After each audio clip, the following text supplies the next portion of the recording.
Good morning, everyone. Dear friends, colleagues, ladies and gentlemen, pleasure to be here. Reimagining growth. What could be a better theme for this Global Investor Meet in Karnataka 2025?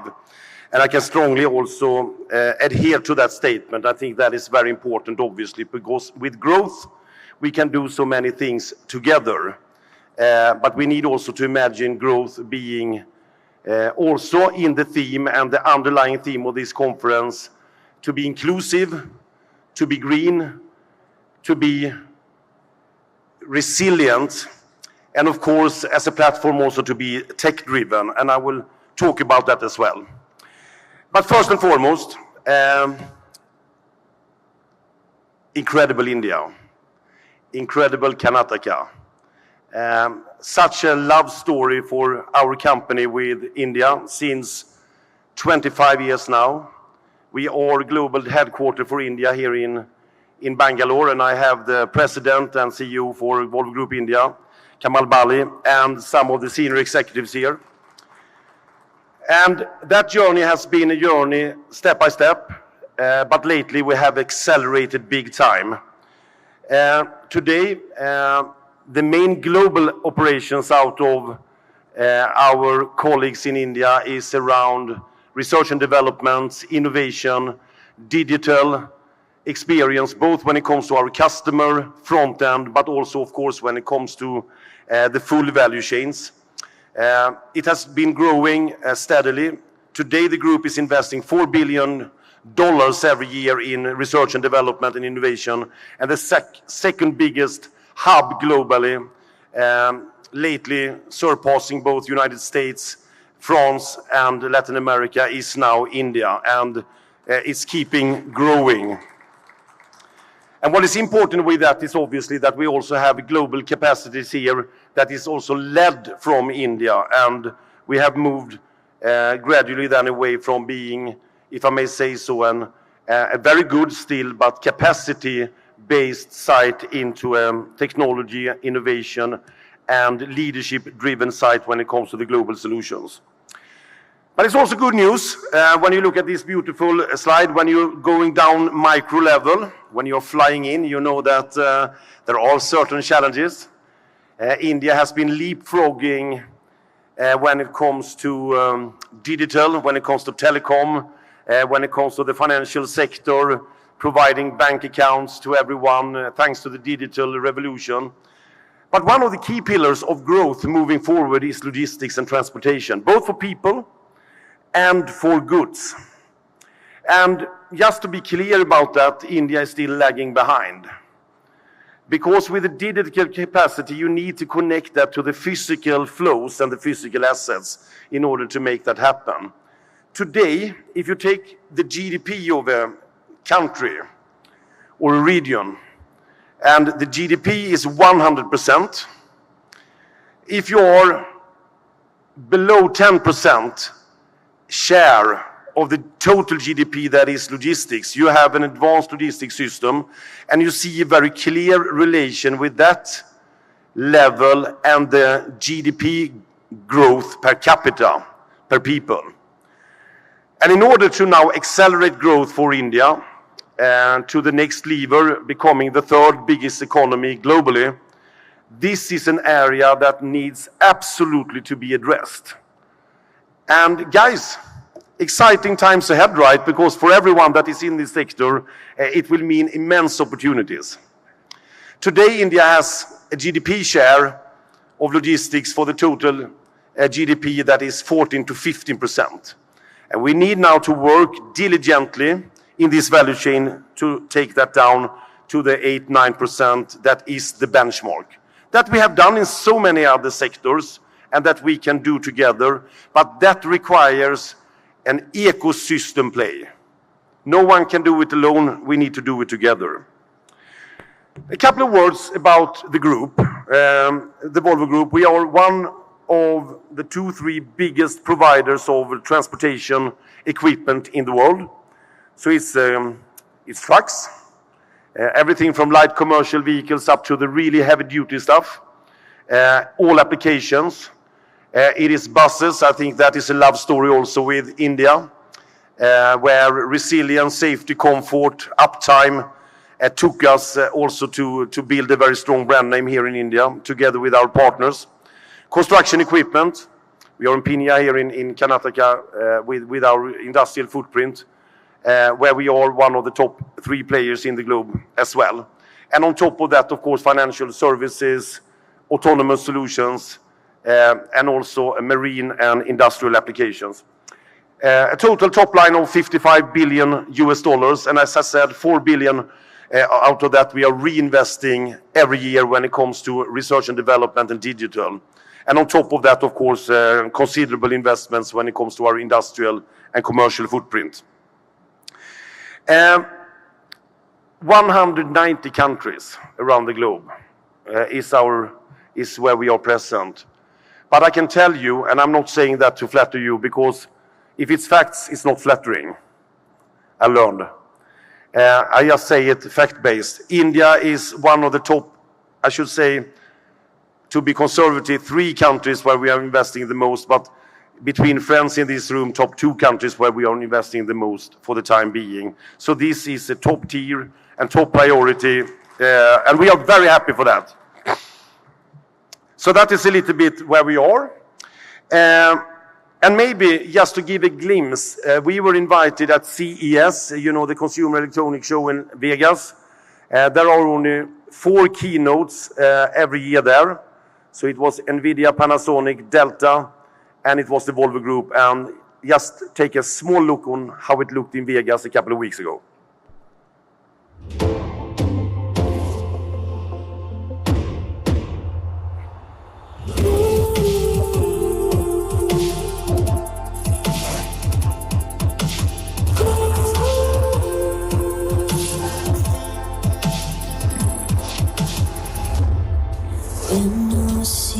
Lost. Just look inside and you'll find who you're meant to be.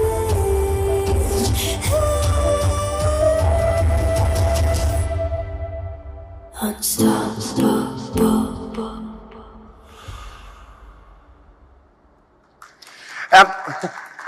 It's interesting actually, because the reason why I wanted the team to take this video along, that was the introduction video. It has been, I mean, the whole show has been streamlined by millions of people around the globe, is that it's one-to-one fit with the theme that the leadership of Invest in Karnataka has brought to this table.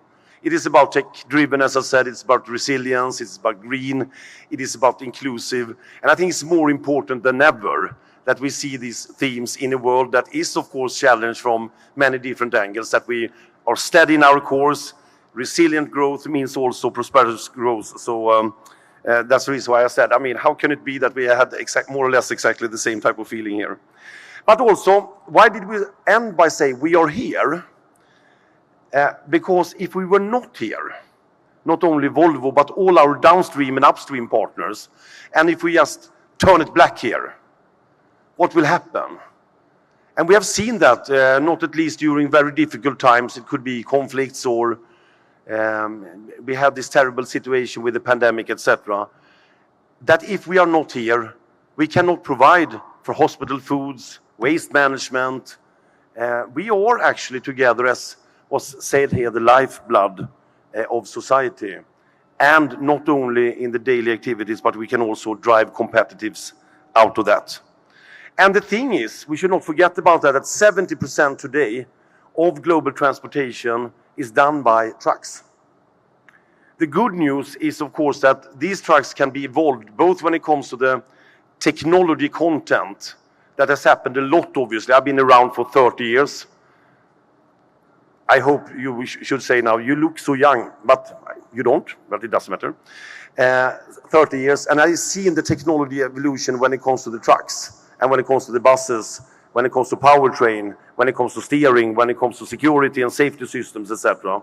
But what is happening on top of that now is the full revolution of autonomous, in different shapes and forms. And then, of course, the opportunity to drive the digital type of connections. And we will hear more about that during the panel here, because we have some very prominent Indian companies driving this revolution.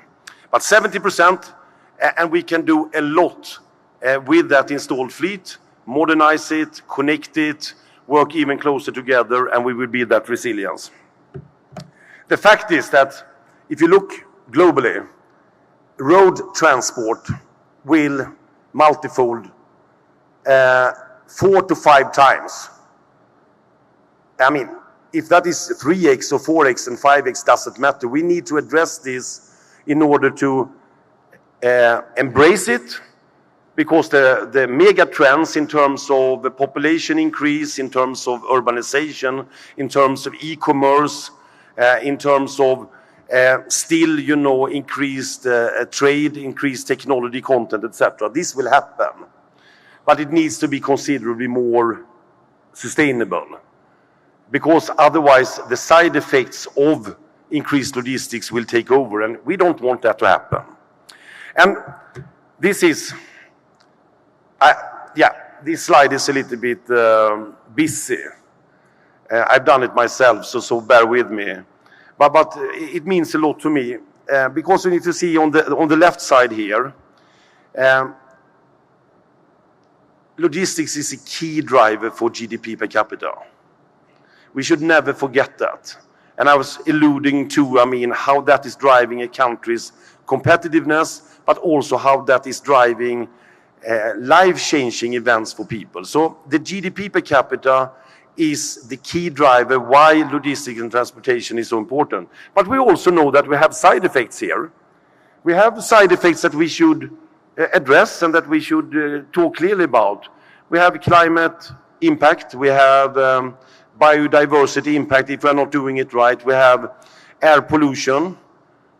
We know it well, many of us living in big cities. We have noise, we have congestion, but we also have attractiveness amongst drivers and people. And we need to call a spade for a spade and say, how do we address this in order to make this more attractive?